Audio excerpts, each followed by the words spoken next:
Hey guys, it's Glenn from glenscarcollection.com, and today we're talking about 3 great Porsches that you can buy. Remember, if you like what you see on this channel, hit the subscribe button. If you're already a subscriber, hit the notification bell. Like and share this video so our channel can grow. And as always, leave a positive comment below. So today we're going to go through a bunch of Porsches that I think you should buy. You don't have to buy all 3 of them. Just buy one of them depending on your price point. So what you're looking at here is my 993 Turbo, and that brings us to the 911. Now there's many 911s available for sale, and in this video we're certainly going to find one in your price point. The 993 is an air-cooled car. They've gone way up in value. I bought this car about in 2014. It almost doubled in value in the last 6 or 7 years. Now you don't need a 993 Turbo. They're obviously a 6-figure car. But you could start with an air-cooled car, 930s, 964s, 911s, 993s. You can get an air-cooled car in your budget. They have gone up a lot in years. They are a really great looking and great sounding 911. But if you want some more modern versions, there's great cars there too. So I think now's a good time to buy, and I think they will appreciate. Maybe they won't go up as crazy as they did 5 years ago, but you can certainly get a car which you won't lose money on. Get a very good PPI. They're old cars. They will need some deferred maintenance. If you like more modern cars, I bought this 991.2 2017 Miami Blue manual transmission Carrera rear drive. This is just a base Carrera, and I love it. It's about 15 to 30,000 cheaper than an S or a GTS. And you get 90% of the fun, maybe 95% of the fun. My car is a pretty basic car, so you don't need crazy options. And of course, you're going to be buying this car used to save as much money as possible. I have sports seats, sports exhaust, a couple other options, 20-inch wheels if you follow the channel, sunroof, and you can see why they can be a great bargain. As far as driving fun, I think nothing beats it at this $75,000, $85,000 price point.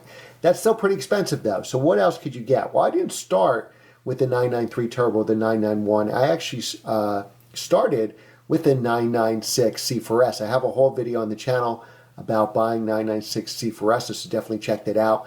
If you can go a little further than a 996, I think you should actually take a look at this car. And this is the 997. The 997 to me looks a lot like the 993. It's a water-cooled car. It's fairly reliable, especially if you get a 997.2. This is a 997.2 base, which commands about the same amount of money as a 997.1S. Some advantages of the base, as you can see here, you get the LED taillights, and you don't have the IMS problems of the earlier engines. This is a direct injection engine, and 997.2s have really gone up in value because they didn't sell that many. They're a great car. A redesign came out in model year 2009. That's when the economy tanked. So 09 and 2010, they didn't sell many cars. The economy was depressed. And also that's when PDK came out. So most of these cars were PDK cars. So if you can find a 997.2 in manual, I think you're definitely in the money. So now the second car you should get, besides the 911, was the Boxster. This is a Boxster GTS 2015 that I reviewed earlier this year, and I fell in love with this car. I wish I could have bought this car. GTS models, you can tell, have the black wheels and the black mirrors. They come with standard features. What makes the GTS models special is they come with sport exhaust, PASM, sport chrono. So it's actually cheaper if you were buying used to get a GTS that comes standard with all those performance options than to get an S and add those performance options. So that's why when you look at the used market for S's or base, it's hard to find sport chrono, it's hard to find sport exhaust, because you would probably just go up to the GTS. Now the GTS didn't come out here until the 981 models, I believe. So if you get a 987 Boxster, which first debuted here in model year 2005, there is no GTS model, just an S and base.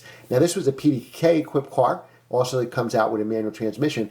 GTSs hold their value really well, especially manual transmission cars. They're probably about at least a $10,000 premium over PDK, but don't sweat it. The PDK is that good. Now PDK first debuted in the 987.2 cars, and again you're looking at a 981 here. The 987.2 cars in model year 2009. Now, I don't think PDK was that great back then on the 997 911s or on the 987.2 Boxster. So if you want a PDK, I would try to stretch to a 981. Now, if this is out of your price range, these cars usually go a PDK about 60,000 and a low mileage manual probably about 70,000. So if you want a 987.2, which has the DFI engine, those are in the 30s. Again, same problem. That's when PDK came out. So if you want a manual and the economy was depressed, so they didn't make a lot of them. 981s that look like this car, but obviously won't be the GTS version, you could get the base with the smaller engine and a manual or PDK for the low 30s. Now, low 30s, of course, would be private sale. If you go to a dealer, even base models sell for about 40,000. Now, the dealer advantage of that is obviously they can give you financing and trade-in, and they can maybe give you a CPO, which is a 2-year bumper-to-bumper warranty with unlimited miles. If you can afford the GTS, go for it. But I think you can have a great time in any Boxster. There are 96 Boxsters for 10, 12,000, so there's no excuse not to own a Porsche. And if you like Porsches, you like 911s and Boxsters, maybe you want something a little different, I highly recommend the Cayman S. I had a 987.1 Cayman S, so the first generation Cayman S. This is the second generation, the 981. Now, this 981 I fell in love with. I think they made a host of improvements and made even a better looking car than the 987 generation. The 987 generation is certainly more raw experience. This is a little more refined, but it's still got the engine behind your head. And this wasn't equipped with almost no options. This was just a 981S. And it sounded amazing with that engine right behind your ears. Now, they are sharper handling than the 911s. I've owned 3 911s and a first-gen Cayman S.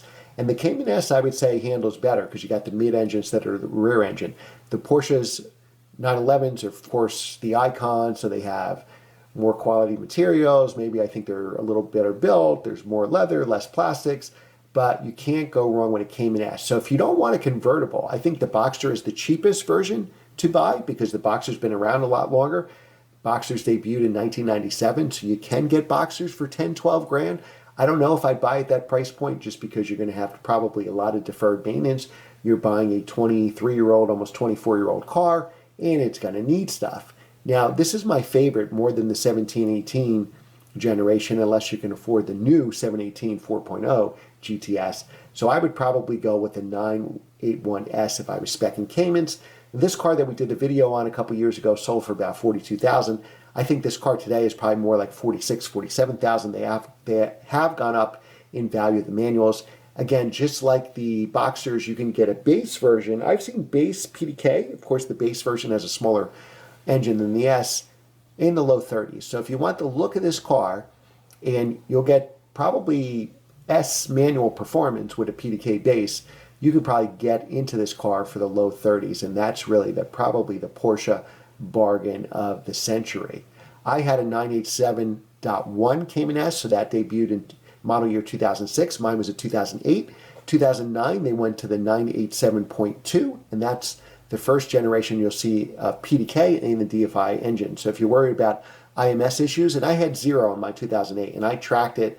I drove it as a daily driver and drove it in the winter with snow tires if there's no salt on the road, and I had 0 problems with that. So I think the 08s are safe. Maybe the 06 could have some more IMS issues. You do have to be careful of bore scoring.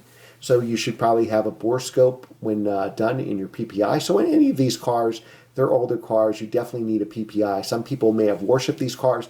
Some may have beaten them and dragged them and drove them to the ground and never did any preventative maintenance. What I like about the Boxsters and the Caymans, 2 trunks. So I was able to take my hockey bag, split it in 2, front trunk and rear trunk, and put the 6 in the middle. So these are 3 amazing Porsches that I think you need to buy, whether it's a 911, and, again, go for a 996, a 997. I think they are phenomenal cars to buy once you factor in money. And then, of course, feel free to get the mid-engine cars. They're really the best price point. Start with the Cayman S or a Boxster, and I think you can't go wrong. All right, guys, thanks for watching. Here's 3 great Porsches. Let me know which one is your favorite considering price. Like, share, and subscribe, and leave a comment below. And I will see you next time.